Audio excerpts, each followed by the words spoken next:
O livro do profeta Oséias. Oséias viveu no reino do norte, de Israel, que às vezes ele chama de Efraim ou Jacó, cerca de 200 anos depois de terem se separado do sul, de Judá. Lembre-se da história de 1 Reis. Oséias foi chamado para falar em nome de Deus durante o reinado de um dos piores reis de Israel, Jeroboão II. A nação estava mergulhada no caos, e no ano 722 o grande império assírio invadiu e dizimou Israel. Mais uma vez, veja a história em 2 Reis. E Oséias viu tudo isso acontecer. O livro é uma coleção de cerca de 25 anos de sua pregação e escrita, e é quase todo composto por poesia. E essa coleção inteira foi concebida para ter 3 seções principais. Vamos ver como isso funciona. A parte da abertura conta uma história do casamento rompido de Oséias com uma mulher chamada Gomer, que comete adultério. Não está totalmente claro se Gomer dormiu com outros homens antes ou depois de se casarem, mas eles tiveram 3 filhos juntos e as coisas desmoronaram. O importante é que Deus diz a Oséias que, apesar da infidelidade de Gomer, ele deve encontrá-la, pagar as suas dívidas para com seus amantes e entregar o seu amor e fidelidade a ela mais uma vez. E então diz que tudo isso, o casamento violado e restaurado, os filhos, tudo isso é um símbolo profético contando a história do relacionamento de Deus com Israel. Deus tem sido como um marido fiel a Israel. Ele os resgatou da escravidão. Ele os levou ao Monte Sinai, onde ele fez uma aliança. Ele pediu que fossem fiéis somente a ele. Mas ele trouxe Israel para a terra prometida e eles levaram toda a abundância que ele lhes deu e dedicaram-na à adoração do deus cananeu Baal. E assim, Deus tem uma razão legítima para terminar a aliança e se divorciar de Israel. E ele pensa em fazê-lo. Mas, em vez disso, ele diz que vai buscar Israel novamente e renovar a sua aliança com eles. E ele explica o porquê. É puramente por causa do seu próprio amor, compaixão e fidelidade. Oséias então explica o que tudo isso significa. Ele diz que as consequências da rebelião de Israel serão a derrota iminente diante de outras nações e o exílio, mas há a esperança de uma restauração futura. Um dia, Israel se arrependerá novamente e voltará a adorar o seu Deus. E, diz Oséias, ele colocará sobre eles um novo rei messiânico da linhagem de Davi, que trará a bênção de Deus. Essa sessão de abertura apresenta todas as ideias principais do livro. Israel se rebelou e Deus trará consequências severas, mas o amor e a misericórdia da aliança de Deus são mais poderosos do que o pecado de Israel. E assim, nas sessões restantes do livro, a poesia de Oséias explora esses temas com maior profundidade. Então, há 2 coleções de acusação e lamentos por Israel, e cada uma delas é concluída por um poema muito esperançoso sobre a misericórdia de Deus e a esperança para o futuro. Então, os capítulos de 4 a 10, Oséias explora as causas e os efeitos da infidelidade de Israel. Ele diz inúmeras vezes que Israel carece de todo o conhecimento ou entendimento de Deus. Em hebraico, a palavra conhecer é yadá, e é mais do que somente uma atividade intelectual. Ela descreve o conhecimento relacional e pessoal. É a diferença entre apenas ouvir falar de alguém e realmente conhecer alguém. E Deus quer que Israel o conheça como se estivesse em um relacionamento. Ele quer que eles experimentem o seu amor por eles através de um conhecimento que transforma os seus corações e vidas para que eles o amem de volta. E é por isso que Oséias está constantemente expondo a hipocrisia da adoração de Israel. Ele constantemente mostra que eles estão quebrando os 10 mandamentos, como eles estão permitindo uma grave injustiça em suas comunidades. E então, eles vão para os seus templos sagrados e oferecem sacrifícios a Deus como se tudo estivesse bem, mas não está. E não apenas por causa da sua hipocrisia, mas também porque estão adorando todos esses outros deuses. Ele menciona muitas vezes seus altares a Baal nas cidades de Betel e Gilgal. E eles não apenas deram a sua lealdade a outros deuses. Oséias repetidamente acusa Israel de confiar nas suas alianças políticas com o Egito e a Assíria. Então, ao invés de confiar em Deus para protegê-los, eles querem se tornar como essas nações e confiar apenas no poder militar. E Deus diz, isso tudo vai desabar sobre as suas cabeças, porque em pouco tempo a Assíria se voltará contra eles e irá devastar as suas terras. Nessa outra sessão de aviso, Oséias dá uma antiga lição de história israelita para mostrar como esta família tem sido infiel desde o princípio. Então, ele alude à mentira e à traição do patriarca Jacó. Lembre-se de Gênesis 27 e 28. Ele alude à rebelião de Israel no deserto. Lembre-se do livro de Números. Ele alude à nomeação do rei corrupto Saul, que levou o povo ao pecado e ao desastre. Lembre-se das histórias em 1 Samuel. E é tudo uma forma de Oséias dizer que algumas coisas nunca mudam nessa família. Então, que esperança Oséias tem? Bom, sabemos pelo capítulo 3 que Deus vai fazer algo para salvar e restaurar o seu povo. E é isso que esses 2 capítulos finais exploram.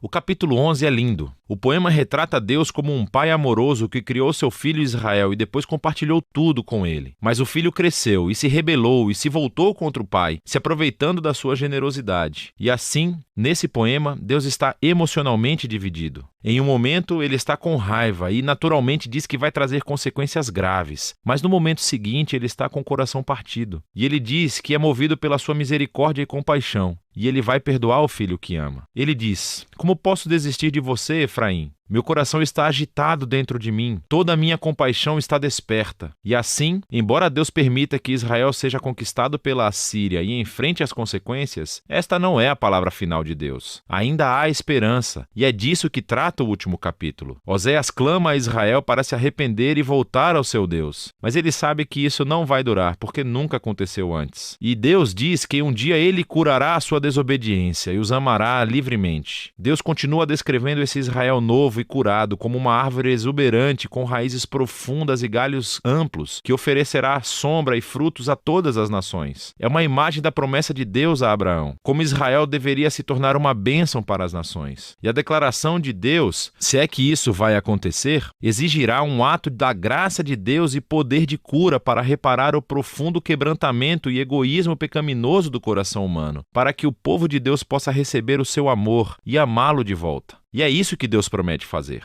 Agora, depois que esse poema termina, encontramos as últimas palavras do livro. Elas são como uma nota em anexo. Provavelmente são do autor que coletou a poesia de Oséias e agora quer falar com você, leitor, por um segundo. E ele diz: quem é sábio e perspicaz para entender tudo isso? Em outras palavras, os poemas de Oséias. Os caminhos do Senhor estão certos. Os justos caminham nele, mas os rebeldes tropeçam. Assim, o autor quer que você saiba que a antiga poesia de Oséias ao norte de Israel não está trancada no passado. Ela revela verdades profundas sobre o caráter e os propósitos de Deus e sobre a natureza humana. E embora Deus deva trazer e traz a sua justiça ao mal humano, o seu objetivo final, o seu coração, é curar e salvar o seu povo. E é disso que se trata o livro de Oséias.